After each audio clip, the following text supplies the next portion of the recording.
ქართველ ქურუმთა წყალობით მოხდა სინთეზი ეგვიპტური მზის კალენდრისა და ბაბილონური მთვარის კალენდრისა.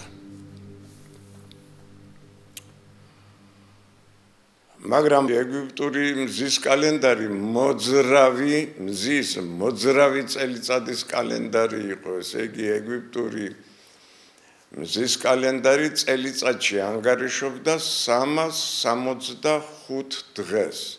ესე იგი თითქმის 6 საათის შეცდომას უშვებდა.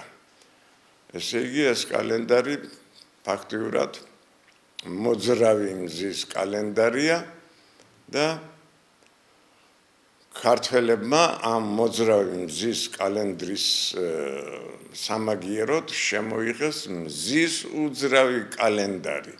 ქართული მზის უძრავი კალენდარით წელიწადის ხანგრძლივობა არის 365 დღე-ღამე, 5 საათი, 48 წუთი და 46 წამი.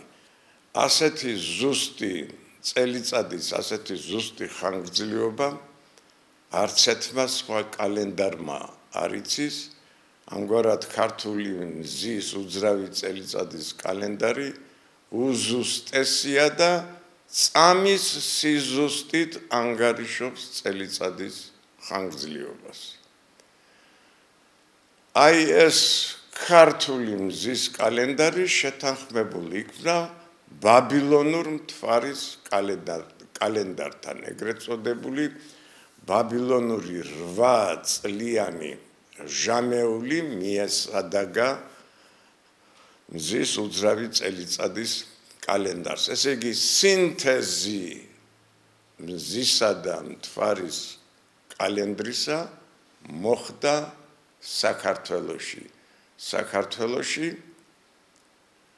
განხორციელდა დასავლური ეგვიპტური და აღმოსავლური ბაბილონური კალენდრების სინთეზი და თანაც გაცილებით ზუსტი. აი სწორედ ეს ამბავი მზის უძრავი წელიწადის შემოღების ამბავი დადასტურდა ქართულ წელთაღრიცხვაში. ესე იგი ქართული წელთაღრიცხვა, რომელიც 2550 წელს დაიწყო, აგებულია მზის უძრავი კალენდრის საფუძველზე და ბაბილონური მთვარის 8 წლიანი კალენდრის საფუძველზე. საიდან ვიცით ჩვენ ეს კალენდარი, რომლითაც სარგებლობს ქართული წელთაღრიცხვა? ეს ძველი უძველესი, ესე იგი, მზისა და მთვარის კალენდარი დადასტურებულია ქართულ ანბანში. ესე იგი, ქართული ასომთავრული ანბანი არის ერთდროულად მზის უძრავი წელიწადის კალენდარი და მთვარის ბაბილონური კალენდარი.